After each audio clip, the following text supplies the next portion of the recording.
Welcome to Pakistani real reaction. तो कैसे हैं आप सब? उम्मीद है आप सब बढ़िया होंगे, मजे में होंगे, खुश होंगे, आबाद होंगे। मेरा नाम है मुदस्सिर, मैं हूं बशीर। ऐसे तो यार इंडिया में हद से ज्यादा कास्ट है, मतलब हद से ज्यादा जातियां हैं। हाँ भाई, हद से ज्यादा किस्म की, मतलब गिनने बैठ जाओ तो गिन नहीं सकोगे, इतनी ज्यादा है। लेकिन आज हम देखेंगे इंडिया की टॉप 10 सबसे फेमस और पावरफुल कास्ट कौन सी है इंडिया में। फॉर एग्जांपल राजपूत से की कास्ट ही होते हैं भाई। हाँ, और भी काफी सारी जाट हो गए। हाँ भाई, ये कास्ट होते हैं गुज्जर वगैरह। हाँ, तो देखते हैं आज टॉप 10 पावरफुल कास्ट कौन सी है इंडिया की, मतलब सबसे ज्यादा पावरफुल और फेमस है इंडिया में। ये बहुत इंटरेस्टिंग होने लगी है। हमें इतना इन्फॉर्मेशन नहीं है तो जल्दी से देखेंगे तभी पता लगेगा। तो बिना किसी देरी के देखते हैं। ओरिजिनल वीडियो का लिंक मिल जाएगा आप लोगों को डिस्क्रिप्शन में। काउंट डाउन करते हैं, स्टार्ट। दोस्तों, इस वीडियो में हम जानेंगे भारत की सबसे ताकतवर जाति कौन सी है।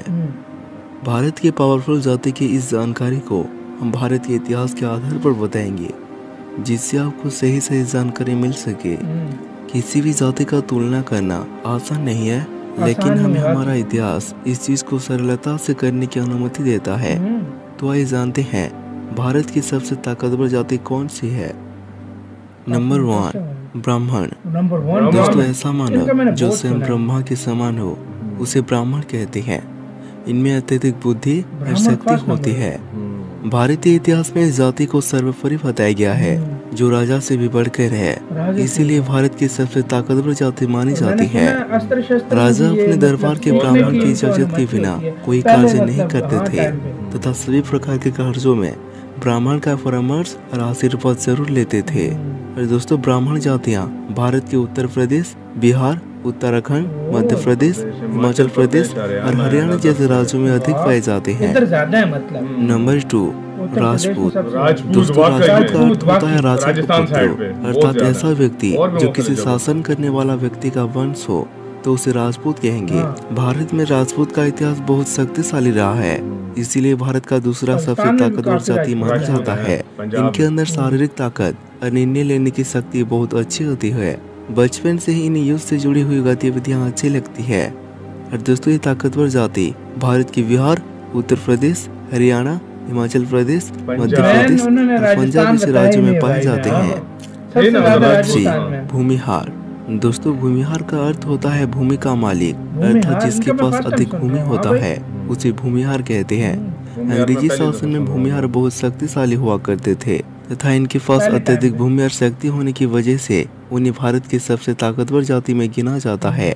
इनके पास काफी धन और संपत्ति होता है, जिसकी वजह से आज के समय में कई सारे व्यापारी भूमिहार जाति से संबंध रखते हैं।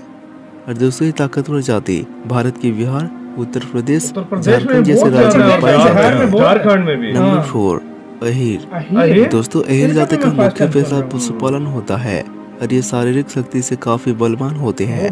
इनमें अत्यंत साहस और पराक्रम होता है, जिसकी वजह से भारत की सबसे ताकतवर जातियों में गिनी जाती है। महाराजा यदु के वंशज को अहीर कहते हैं, जो एक चंद्रवंशी ऐतिहासिक राजा थे जिन्होंने भारत के कई हिस्सों पर अपना राज चलाया। और दोस्तों, ये ताकतवर जाति भारत के बिहार, उत्तर प्रदेश, हरियाणा, दिल्ली जैसे राज्यों में अधिक पाए जाते हैं। नंबर 5, सिख।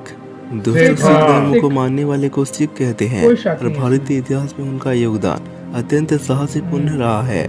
और अभी के समय में भी इनके पास धन संपत्ति के साथ साथ अच्छी शारीरिक शक्ति भी होती है। भारतीय इतिहास में कई सारे महत्वपूर्ण युद्ध में सिख जाति की उपस्थिति मिलती है। इन सब के कारण सिख जाति भी भारत की सबसे ताकतवर जाति में शामिल है। और दोस्तों, ये ताकतवर जाति भारत के पंजाब, हरियाणा, दिल्ली और उत्तर प्रदेश जैसे राज्यों में अधिक पाए जाते हैं।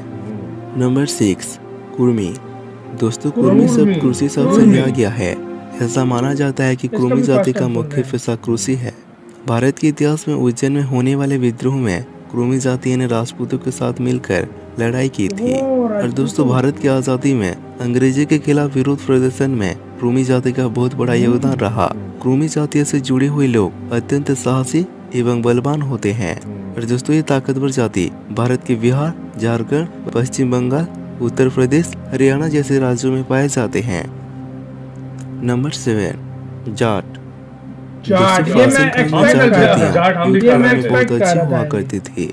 और यही कारण है कि पंजाब में बहुत है, जाट बोला जाता है, जाट रेजिमेंट है। इनके साहसी स्वभाव एवं युद्ध कला की निपुणता के कारण इसे भारत की सबसे ताकतवर जाति में से एक मानी जाती है। जाट जातियाँ मुख्यतः हिंदुओं में पाई जाती हैं, लेकिन इसके अलावा ये सिख और मुस्लिम धर्म में भी मौजूद है। दोस्तों, ताकतवर जातियाँ भारत के हरियाणा, पंजाब, उत्तर प्रदेश, गुजरात, मध्य प्रदेश, उत्तराखंड, हिमाचल प्रदेश जैसे राज्यों में पाए जाते हैं। नंबर 8, गुज्जर।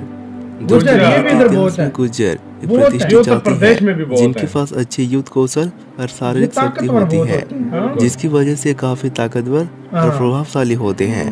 गुज्जर जातियाँ के मुख्य पेशा पशुपालन और खेती होती है।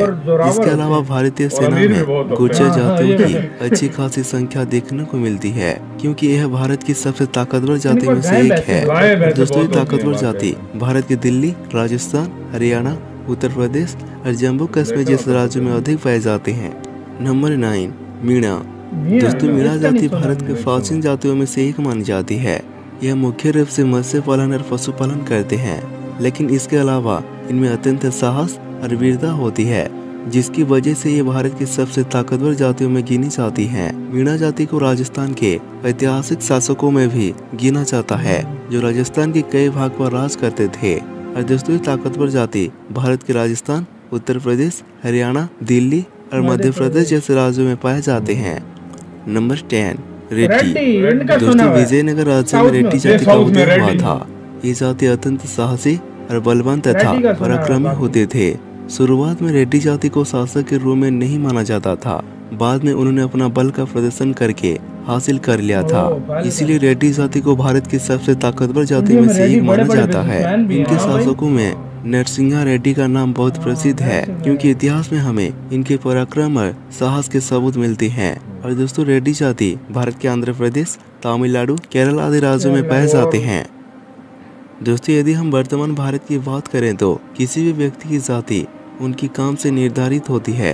यदि कोई पूजा करता है तो वो ब्राह्मण, और कोई युद्ध लड़ता है तो उसे राजपूत कहते हैं। अब उनकी जातियों को नहीं देखा जाता। वर्तमान समय में कोई भी जाति छोटा या बड़ी नहीं होती है। सभी जातियों के पास अभी अपने निर्णय लेने का समान अधिकार है। इसी के साथ यार ये वीडियो खत्म। यार ये एक कास्ट होती है, मतलब आजकल इसको इतना वो वाला ज्यादा यार आज से 15 से 20 साल पहले देखा जाए कास्ट सिस्टम बहुत ज्यादा देखी जाती थी। पाकिस्तान में वो कहते बहुत ज्यादा देखे जाते कि इस कास्ट में हम शादी करेंगे, इसके अलावा नहीं करेंगे। ये बहुत ज्यादा होता था। ये लोग जैसे जैसे आगे बढ़ रहे हैं तो मतलब सोच बिल्कुल जो है वो मतलब घुल मिल रहे हैं लोग। जिस तरह राजपूत हो गया, इधर जाट हो गया, उसके बाद गुज्जर हो गया, शेख हो गया, मतलब इधर जिस तरह इंडिया में है वो पाकिस्तान में भी इसी तरह उनकी जातियां हैं, जो सेम है। बिल्कुल सेम इधर काफी सारे हैं, और इंडिया में तो बहुत ही ज्यादा। और उत्तर प्रदेश, बिहार में इसलिए ना बहुत पुराना मतलब उनका जो है ना इतिहास उनका है, तो उस वजह से और वो तब भी उधर है। और भाई देखा जाए ना कास्ट गए, सबसे पहले आप लोगों से क्वेश्चन है आपकी कास्ट क्या है, कमेंट सेक्शन में हमें लाजमी बताइएगा। ये हम आप सबसे यार जानना चाहते हैं। तो यार मतलब ये इसमें से काफी फेमस भी ब्राह्मण का मैंने हमेशा से सुना, ब्राह्मण का बिल्कुल सबसे ज्यादा मतलब वो बड़ी जात मानी जाती है, मतलब कास्ट मानी जाती है। सबसे ज्यादा मतलब वो ब्राह्मण का में सबसे ज्यादा सिख था। उसके बाद अच्छा शेख इधर भी है, उधर से मतलब ये भाई सिख थे वो। मैं सिख मैं कह रहा हूँ, मैं शेख का भी कह रहा हूँ। इंडिया में भी है, पाकिस्तान में भी बहुत सारे। और ये दूसरे देखा जाए तो गुजर भी, राजपूत अब उधर ज्यादा है, गुजर राजपूत। लेकिन इधर पाकिस्तान में पंजाब में, इधर पंजाब में जाट हो गया, पंजाब ज्यादा जोड़ा हुआ था बिल्कुल। तो ज्यादा मतलब इधर होंगे सिंध के कुछ लोग इधर होंगे। हाँ बिल्कुल, मतलब सिंधी लोग हैं। फिर आप इधर भी काफी सारी कास्ट हैं, इसमें कोई शक। लेकिन इंडिया में तो हजारों के हिसाब से कास्ट वाकई में बहुत ज्यादा कास्ट हैं। तो ये थी यार सारी आज काफी इन्फॉर्मेशन मिली इस वीडियो के थ्रू हमें। आप बताएं आप कौन सी कास्ट है आपकी, कमेंट सेक्शन में लाजमी बताइएगा। इधर वीडियो खत्म करते हैं। अपना बहुत ज्यादा ख्याल रखना। तो यार बाय।